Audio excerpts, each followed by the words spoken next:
Un homme de Los Angeles a été arrêté hier après avoir découvert plus de 1000 fusils dans sa maison de plusieurs millions de dollars. Ce que le DHS a découvert n'est pas qu'une cache d'armes, c'est bien plus dangereux. Après des mois de travail d'infiltration, des agents fédéraux ont pris d'assaut un bâtiment qui semblait ordinaire de l'extérieur. À l'intérieur, ils ont découvert un vaste réseau d'armes de cartel capable d'alimenter une guerre pendant des années. Chaque coin cachait des surprises que personne n'attendait. Rejoignez-nous alors que nous révélons comment la sécurité intérieure vient d'exposer une usine d'armes de cartel sur le sol américain. Une découverte choquante que personne n'a vu venir. Cache d'armes lourdes à Centralia. Aux premières heures du 28 octobre 2025, une vaste opération des forces de l'ordre s'est déroulée dans l'ouest de l'État de Washington, mettant en lumière un réseau criminel lourdement armé opérant sous la surface de plusieurs communautés.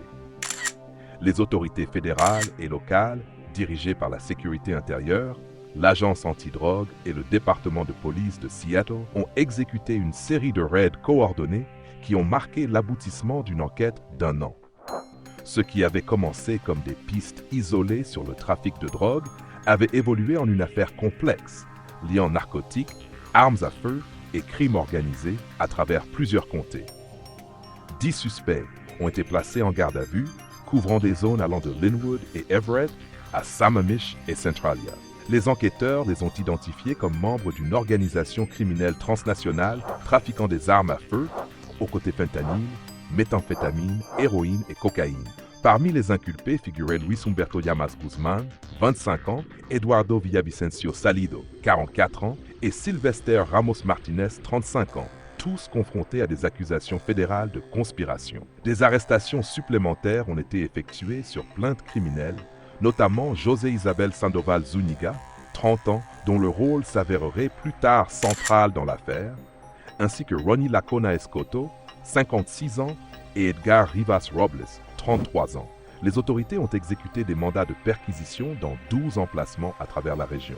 Une propriété à Centralia, liée à Sandoval Zúñiga, a révélé la profondeur de la portée de l'organisation. À l'intérieur d'un site apparemment vacant, les agents ont découvert un vaste stock de narcotiques et d'armes. Environ 25 kg de poudre de fentanyl suspectée, plus de 90 000 pilules de fentanyl et 2 douzaines d'armes à feu. Zúñiga a été intercepté en conduisant avec 1,6 kg supplémentaire de fentanyl dans son véhicule. Une perquisition ultérieure de sa maison à Sammamish a mis au jour de l'héroïne, plus de fentanyl et un pistolet semi-automatique chargé de calibre 45. Les armes saisies allaient bien au-delà des pistolets standards.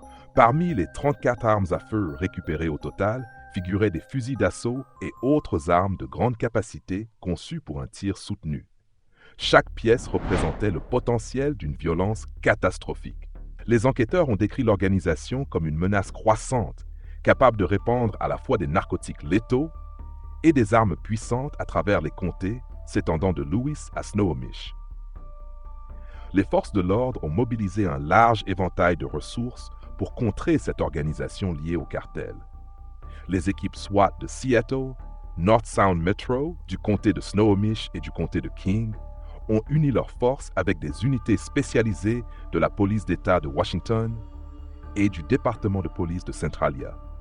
Les douanes et la protection des frontières ont déployé des unités BORTAC, tandis que la division d'enquête criminelle de l'IRS a aidé à suivre les transactions financières liées aux opérations plus larges du réseau. Environ 40 000 $ en espèces ont également été récupérés. Peu comparé à la valeur marchande des narcotiques, mais crucial pour retracer le flux d'argent de l'organisation. L'enquête a révélé un réseau étroitement tissé qui opérait à travers les frontières, mêlant distribution locale et logistique transnationale. Selon un communiqué de presse du bureau du procureur américain à Seattle, cette affaire faisait partie de l'opération Take Back America, une initiative du ministère de la Justice visant à démanteler les réseaux de cartels et à freiner l'immigration illégale. Aussi choquant que cela puisse paraître, ce n'est qu'une parmi une série de démantèlements majeurs de trafic d'armes qui ont secoué les autorités à travers la nation cette année. Réseau clandestin de Géorgie. Le 9 mai 2025, les autorités fédérales et municipales ont annoncé l'arrestation de David Morris, 31 ans, accusé d'avoir transporté 47 armes à feu et de grandes quantités de munitions de Géorgie vers le Lower Manhattan. Sa capture est intervenue après une opération d'infiltration de plusieurs semaines au cours de laquelle il aurait vendu 17 armes et de la cocaïne à des agents se faisant passer pour des acheteurs. Les enquêteurs affirment que l'affaire a exposé un flux croissant d'armes illégales affluant vers New York par des routes de trafic du Sud. L'opération conjointe menée par la sécurité intérieure, le bureau du procureur américain pour le district sud de New York, le bureau de l'alcool, du tabac, des armes à feu et des explosifs, et le NYPD faisait partie d'un effort continu pour fermer ces canaux avant qu'ils n'atteignent les réseaux criminels qui contrôlent les rues. Les dossiers judiciaires révèlent qu'entre le 28 mars et le 9 mai, Morris a effectué plusieurs ventes près de Catherine Slip et South Street dans le Lower Manhattan. Il aurait transporté les armes à feu depuis la Géorgie, affirmant travailler avec un réseau de partenaires et se vantant de près d'une décennie dans le commerce des armes. Les enquêteurs disent qu'il prétendait également avoir accès à des kits de conversion de mitraillettes, des dispositifs capables de transformer des pistolets semi-automatiques en armes entièrement automatiques. À ce jour, les agents ont signalé 14 arrestations connexes. 9 des personnes détenues étaient dans le pays illégalement, tandis que les autres étaient des citoyens américains accusés d'avoir aidé à acheminer des armes vers les cartels mexicains de la drogue. Les autorités ont exposé plus de 200 armes à feu de haute puissance saisies en Géorgie, y compris des pistolets, des fusils d'assaut, des armes automatiques d'escouade et même une mitrailleuse de calibre 50. Le total en espèces, ont déclaré les responsables, était évalué à plus d'1/4 million de dollars. L'enquête a également mis au jour des preuves de trafic de narcotiques. Le 18 avril, Morris aurait fourni à un agent infiltré un échantillon de cocaïne. Des semaines plus tard, le 9 mai, il aurait vendu plusieurs sachets de la même substance sous surveillance. Chaque transaction a été enregistrée et documentée dans l'affaire. Les agents fédéraux ont expliqué que les cartels utilisent souvent les profits des ventes de méthamphétamine et de fentanyl aux États-Unis pour acheter des armes à feu, fréquemment auprès de citoyens américains qui les ont achetées légalement. Alors que la plupart des Américains reconnaissent le flux de drogue illégale entrant dans le pays, moins nombreux sont ceux qui réalisent qu'un commerce parallèle envoie des armes américaines vers le Sud, armant les cartels derrière la violence au Mexique. Selon les enquêteurs, les armes saisies lors de cette opération ont été achetées légalement avant d'être passées en contrebande et modifiées pour un usage de combat. Une fois converties au tir entièrement automatique, ces armes deviennent des outils de guerre utilisés dans des affrontements brutaux contre des factions rivales et les forces de l'ordre. Les autorités ont retenu les noms des personnes arrêtées pendant que l'enquête se poursuit. Morris fait face à 3 accusations fédérales: commerce non autorisé d'armes à feu, passible de jusqu'à 5 ans de prison, trafic d'armes punissable de jusqu'à 15 ans et utilisation ou port d'une arme à feu dans le cadre d'un trafic de drogue, ce qui comporte une peine minimale obligatoire de 5 ans et une peine potentielle à perpétuité. L'affaire est poursuivie par l'unité du crime violent et organisé du bureau du procureur américain pour le district sud de New York, avec l'avocate américaine adjointe Catherine Wheelock à la tête de l'effort. Les agents fédéraux n'ont pas seulement tracé les réseaux d'armes à feu illégales à travers la nation, mais ils ont également étendu leur portée à la frontière sud, désormais un point chaud pour certaines des activités de cartel les plus intenses jamais enregistrées. Arsenal caché à la frontière. Au poste frontalier de Laredo au Texas, ce qui a commencé comme une inspection de routine est devenu une opération fédérale cruciale. Les agents des douanes et de la protection des frontières ont arrêté 2 semi-remorques tentant de traverser le pont et ont découvert un effort de contrebande à une échelle extraordinaire. À l'intérieur de compartiments dissimulés se trouvaient près de 400 armes à feu et des milliers de munitions, preuve d'un réseau sophistiqué construit pour armer les organisations criminelles au-delà de la frontière. Les chauffeurs, Helio Ramirez Cortez, un résident permanent légal américain, et son fils, Edgar Ramirez Diaz, un citoyen américain, ont été arrêtés après que les agents aient remarqué de subtiles irrégularités dans les panneaux de la remorque. Les chambres cachées avaient été conçues pour échapper à la détection, révélant une connaissance approfondie des routines d'inspection et des systèmes d'application fédéraux. Ce qui semblait être des véhicules commerciaux ordinaires avait été transformé en système de transport clandestin capable de déplacer de grandes quantités de contrebande avec précision. Les enquêteurs ont déterminé que les armes étaient destinées au cartel mexicain, pas à la défense personnelle ou à la vente locale. Le mélange de fusils et de munitions indiquait une préparation pour un conflit organisé, fournissant au cartel la puissance de feu nécessaire pour contrôler les territoires, intimider les rivaux et défier les autorités.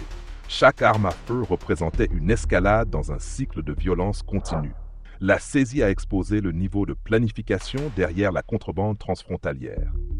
Les compartiments étaient expertement construits, le timing délibéré et les chauffeurs choisis pour leur légitimité perçue. Les individus avec citoyenneté ou résidence légale sont souvent sélectionnés pour réduire les soupçons, se fondant dans l'activité commerciale régulière, tout en servant de transporteurs de confiance pour les opérations criminelles. Les analystes fédéraux ont lié la cargaison à des routes commerciales plus larges des cartels. Les armes circulant vers le sud sont généralement échangées contre des narcotiques ou de l'argent se déplaçant vers le nord. Un cycle autonome qui alimente les deux côtés de l'économie frontalière. Chaque interception révèle une autre couche de ce système.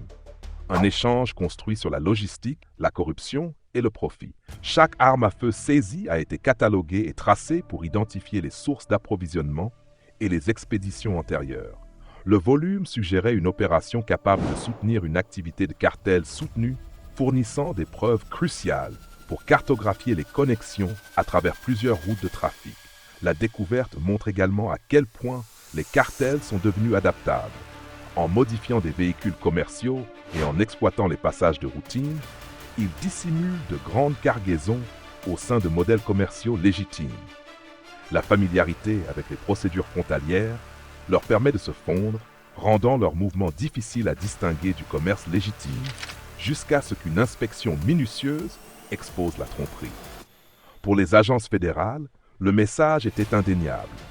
L'interception de Laredo a prouvé que la contrebande à grande échelle n'est pas le fruit du hasard, mais fait partie d'un réseau continu et coordonné. Quelques jours avant cette saisie, les autorités fédérales avaient intensifié leur répression contre l'une des organisations criminelles les plus dangereuses au monde, le cartel Jalisco Nueva Generación, mieux connu sous le nom de CJONG. La DEA frappe le réseau du cartel. Au cours de la dernière semaine de septembre, les agents fédéraux ont lancé l'une des opérations les plus concentrées jamais menées contre le cartel Jalisco Nueva Generación. Entre le 22 et le 26 septembre, l'agence antidrogue a dirigé une offensive sans précédent, couvrant 23 divisions de terrain américaines et 7 régions étrangères. La mission ne se limitait pas à arrêter des dealers ou à intercepter des cargaisons. Elle était conçue pour frapper chaque couche de l'infrastructure mondiale du cartel. Ses dirigeants, logisticiens, financiers et exécutants. En seulement 5 jours, les agents ont exécuté des centaines de raids synchronisés, conduisant à 672 arrestations à travers plusieurs États et juridictions internationales. Les personnes détenues comprenaient des membres clés, responsables de la coordination de la production, du transport et du blanchiment d'argent. Chaque arrestation représentait un morceau d'un système plus large se défaisant, résultat de mois de surveillance, de partage de renseignements et de synchronisation. Les saisies ont révélé l'échelle stupéfiante de l'opération du CJNG. 92 kg de poudre de fentanyl et plus de 1 million de pilules de fentanyl contrefaites ont été retirées du marché aux côtés de plus de 6 000 kg de méthamphétamine, près de 23 000 kg de cocaïne et 33 kg d'héroïne. Chaque lot représentait une chaîne d'approvisionnement rompue, une qui aurait pu dévaster des communautés à l'échelle nationale. Les agents ont également récupéré 244 armes à feu, y compris des fusils de haute puissance et des pistolets utilisés par les opérateurs du cartel pour imposer le contrôle, intimider les rivaux et résister aux forces de l'ordre. Chaque arme confisquée dépouillait l'organisation d'un autre instrument de violence et soulignait la nature militarisée des opérations du cartel. Au-delà des drogues et des armes, l'opération a frappé les fondements financiers du cartel. Les agents ont saisi plus de 18 millions de dollars en espèces et près de 30 millions en actifs, y compris des maisons, des véhicules et des propriétés utilisées pour blanchir et stocker des profits illicites. Ces démantèlements financiers ont frappé en profondeur, étouffant les flux de revenus qui soutiennent les réseaux de production et de distribution du CJNG. La campagne de la DEA contre le CJNG est venue dans le sillage d'une autre offensive majeure contre le cartel de Sinaloa plus tôt ce mois-là. Cette opération a donné des saisies tout aussi vastes. Des centaines de kilogrammes de fentanyl, des milliers de pilules contrefaites et des tonnes de cocaïne et de méthamphétamine. Les autorités ont également confisqué des millions en espèces et plus de 400 armes à feu. Ensemble, les deux opérations jumelles ont illustré l'échelle et la persistance de la menace des cartels et la dépendance croissante du gouvernement envers des répressions coordonnées à l'échelle nationale pour la contrer. Malgré le succès des raids récents, les responsables restent prudents. Les cartels s'adaptent rapidement, changeant de route, reconstruisant des laboratoires et utilisant des technologies avancées pour garder une longueur d'avance sur l'application de la loi. En réponse, le gouvernement américain a lancé une opération spécialisée visant à démanteler les cartels et à éradiquer leur influence aux États-Unis. Opération Take Back America. Début 2025, la stratégie d'application américaine a subi un changement décisif avec la désignation du CJNG et de 7 autres cartels mexicains comme organisations terroristes étrangères. Cette classification a étendu l'autorité fédérale, permettant aux procureurs et enquêteurs de poursuivre les dirigeants du cartel, les financiers et les facilitateurs internationaux en vertu des statuts de lutte contre le terrorisme. Cette approche stratégique s'est alignée sur l'initiative nationale Opération Take Back America, une pierre angulaire de la campagne du ministère de la Justice pour démanteler des réseaux criminels lourdement armés en coordonnant les ressources fédérales, étatiques et locales d'application de la loi. Le programme permet des enquêtes à grande échelle et des raids ciblant à la fois le trafic de drogue et d'armes à feu. Au cours de l'année écoulée, l'opération a exposé l'échelle et la sophistication de ces réseaux. À travers plusieurs États, les enquêteurs ont découvert des stocks d'armes à feu allant de pistolets semi-automatiques à des fusils de haute puissance, souvent destinés à la revente ou à la distribution aux côtés des narcotiques. Les enquêtes ont constamment révélé un modèle de double menace, des organisations criminelles combinant le trafic de drogue avec la distribution d'armes, créant des risques entrelacés pour la sécurité publique. En ciblant ces réseaux, les autorités perturbent simultanément le flux de drogue dangereuse et interceptent les armes à feu avant qu'elles n'atteignent les rues de la ville. L'opération a également montré des techniques de dissimulation avancées. Les armes étaient souvent cachées dans de faux murs, des compartiments souterrains et des véhicules modifiés pour transporter de la contrebande. Dans une planque à Washington, les enquêteurs ont récupéré plus de 2 douzaines d'armes à feu, y compris des fusils de gros calibre et des semi-automatiques entièrement opérationnels aux côtés de narcotiques. La complexité de ces méthodes de stockage a démontré à la fois une planification délibérée et une connaissance intime des protocoles d'application de la loi, signalant une approche de niveau industriel de l'entreprise criminelle. La coordination s'est également étendue aux interventions transfrontalières. Les agences fédérales et locales ont intercepté des véhicules transportant des armes et des drogues destinés aux marchés internationaux. Beaucoup de ces cargaisons étaient dissimulées dans des compartiments cachés ou déguisés en cargaisons légitimes. Les renseignements de ces saisies ont été réinjectés dans l'opération Take Back America, permettant aux autorités d'anticiper les méthodes de trafic, de cartographier les routes de contrebande et d'adapter les stratégies d'application à l'évolution du paysage des menaces. L'opération a révélé à plusieurs reprises l'échelle du trafic d'armes à feu au sein de ces réseaux. Des fusils de haute puissance, des pistolets semi-automatiques et d'autres armes à feu sont systématiquement acquis. stockés et distribués pour maximiser à la fois la capacité opérationnelle et le gain financier. Ces modèles ont confirmé la nature industrialisée et organisée des réseaux criminels, dépassant de loin l'activité au niveau de la rue. Alors que les fédéraux resserraient l'étau sur les réseaux d'armes des cartels, les criminels ont été poussés à utiliser leurs couloirs de contrebande les plus secrets, des routes historiquement réservées aux expéditions massives de drogue.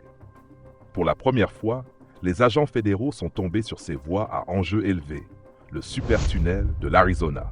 Fin juin 2025, les autorités américaines ont découvert un tunnel de contrebande près de Yuma, en Arizona, qui a redéfini l'échelle et la sophistication du trafic frontalier. S'étendant sur près de 2900 pieds, soit plus d'un demi-mille, et plongeant à 50 pieds sous terre, le tunnel n'était pas un passage rudimentaire, mais un couloir méticuleusement conçu, stupéfiant les enquêteurs par sa précision et sa complexité. Contrairement au tunnel précédent, cette structure comportait des murs en acier renforcé, un éclairage et une ventilation entièrement fonctionnels, et un système de rails capable de transporter efficacement des marchandises. Sa conception ressemblait à un métro miniature, avec une construction symétrique et une attention particulière à l'intégrité structurelle. La percée est venue lorsque des drones aériens ont détecté de faibles signatures thermiques sous la surface du désert. L'imagerie infrarouge a révélé une anomalie linéaire, incitant les équipes au sol à déployer des scanners radars qui ont confirmé la présence d'un passage souterrain. L'excavation a exposé un puits renforcé menant à un vaste couloir souterrain sans précédent dans son échelle et son exécution technique. Les autorités ont réagi immédiatement, scellant un tronçon de 5 miles de la frontière Arizona-Mexique et arrêtant tout mouvement dans la zone. Les passages officiels et les routes informelles ont été temporairement fermés, tandis que des drones et des hélicoptères surveillaient la scène d'en haut. Les résidents ont été évacués, tandis que des unités canines recherchaient des sorties secondaires ou des points de cache cachés. Les enquêteurs craignaient que si un tunnel de cette ampleur existait, d'autres pourraient déjà être opérationnels. Les experts ont été émerveillés par l'ingénierie. Le sol sablonneux de Yuma est notoirement instable. Pourtant, le tunnel est resté intact, entièrement équipé d'électricité, d'eau et de circulation d'air. La construction a démontré une planification avancée, une main-d'œuvre qualifiée et une vision à long terme, en faisant l'opération de contrebande souterraine la plus sophistiquée jamais découverte dans la région. La construction d'un tel tunnel nécessite des mois de travail dangereux, souvent par des travailleurs contraints ou sous-payés. Pourtant, le gain financier d'une seule expédition réussie peut être énorme. Les renseignements ont lié le tunnel au cartel de Sinaloa, avec des communications interceptées faisant référence à un creusement plus profond et à l'absence de fenêtres de surface, indiquant une conscience de la surveillance aérienne et de la détection par drone. Les enquêteurs ont conclu que des professionnels hautement qualifiés de l'exploitation minière et de la construction sont probablement recrutés pour concevoir des tunnels construits pour durer des années.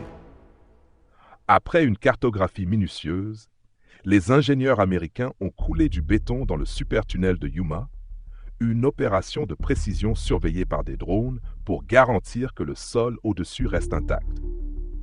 Lorsque la dernière section a été coulée, le tunnel a été scellé en permanence. Mais sa découverte même a secoué Washington, révélant l'échelle stupéfiante de l'innovation des cartels et la fragilité de la sécurité frontalière américaine. Quelle était l'étendue de ce labyrinthe souterrain et quels secrets détenait-il? Répression multi-agences. Suite à la découverte et à la cartographie du tunnel de Yuma, les autorités américaines ont lancé l'une des opérations frontalières coordonnées les plus importantes de mémoire récente. La campagne a abouti à 62 arrestations et à la saisie de plus de 4 tonnes de cocaïne et plus de 100 armes à feu, marquant une victoire significative contre la contrebande transfrontalière. Le succès a reflété des mois de surveillance, de collecte de renseignements et de planification conjointe entre plusieurs agences engagées à démanteler l'un des réseaux de trafic les plus sophistiqués jamais établis le long de la frontière américano-mexicaine. L'opération a rassemblé la DEA, le CBP, le HSI, l'ISIS et les forces de l'ordre de l'Arizona.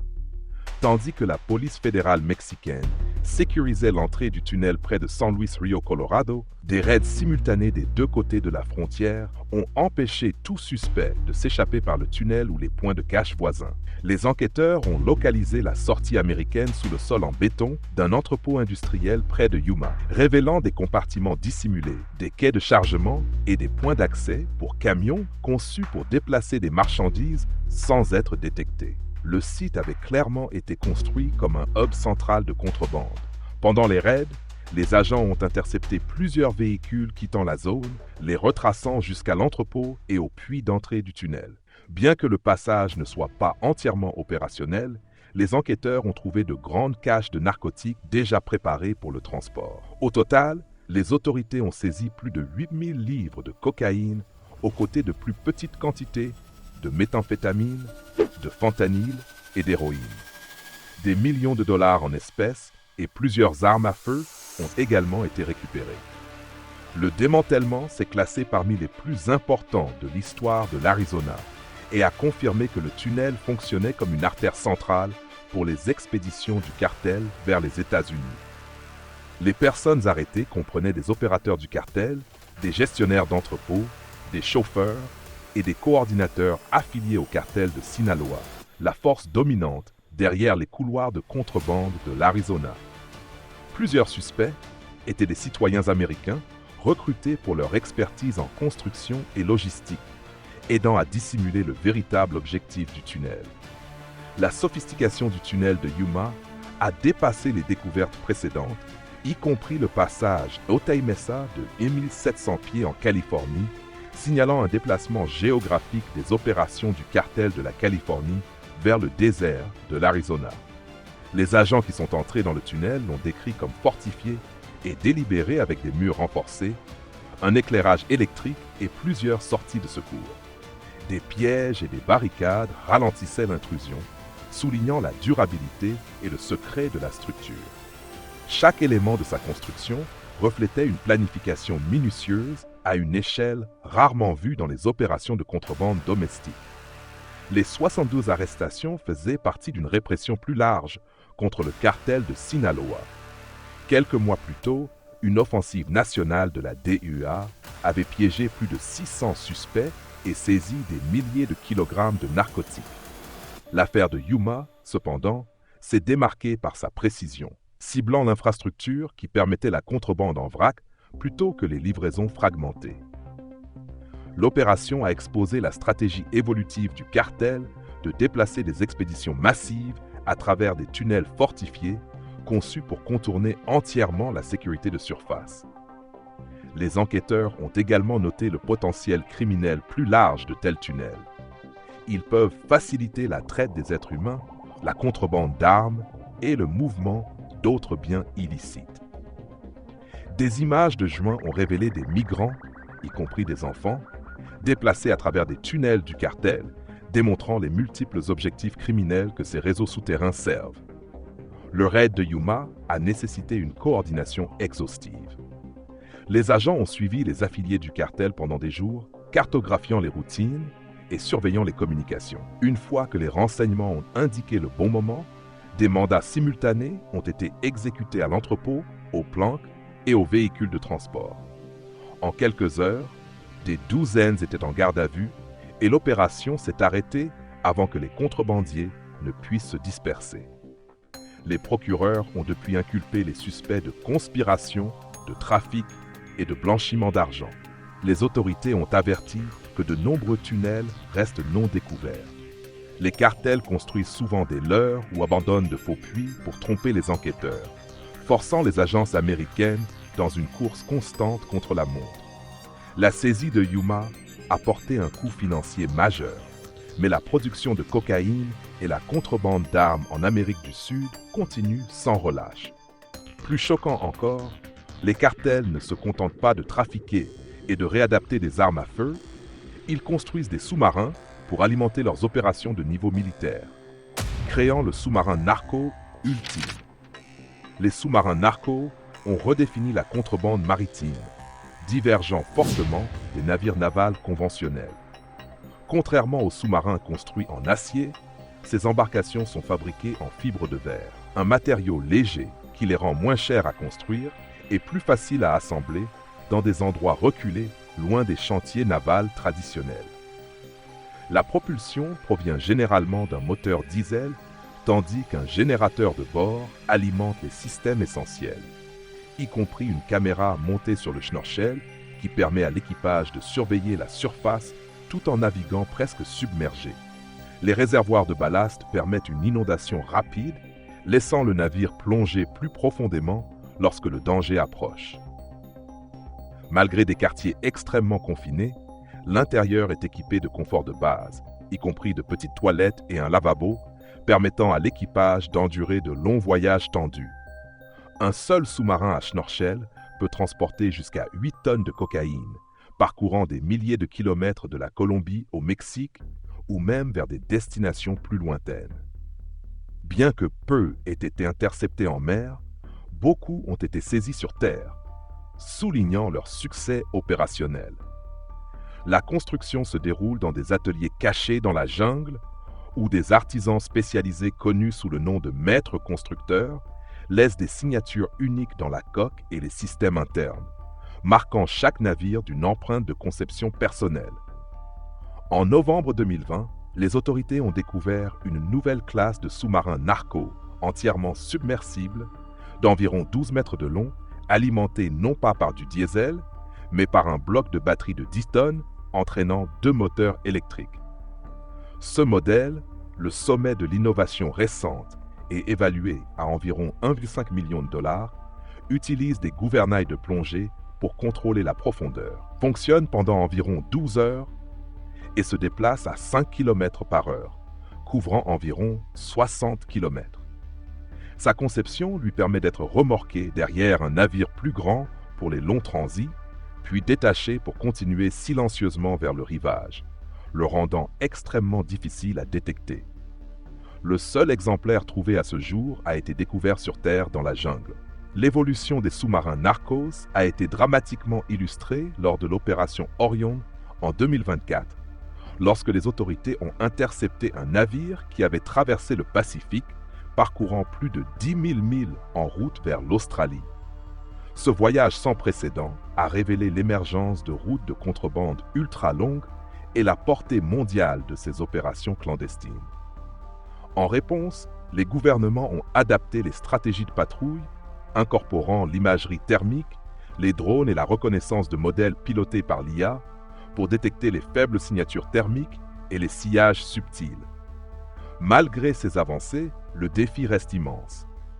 Pour chaque sous-marin saisi, 3 à 4 atteignent le rivage, alimentant un commerce mondial de drogue qui s'appuie également sur une flotte croissante de véhicules de niveau militaire. Nouvelle génération de Go Fast. Les trafiquants de drogue opèrent désormais une flotte maritime qui ressemble à une petite marine, combinant des embarcations de surface ultra rapides avec des navires submergés silencieux pour distancer et déjouer les autorités.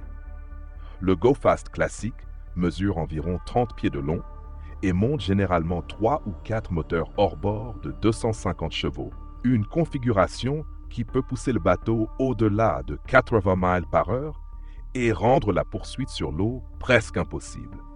Conçus pour naviguer bas et peints d'un bleu océan discret, ces bateaux transportent un seul conducteur et des réservoirs de carburant supplémentaires pouvant contenir jusqu'à 2000 gallons, leur donnant l'autonomie pour parcourir des routes de plus de 500 milles entre les points de départ et les zones de dépôt.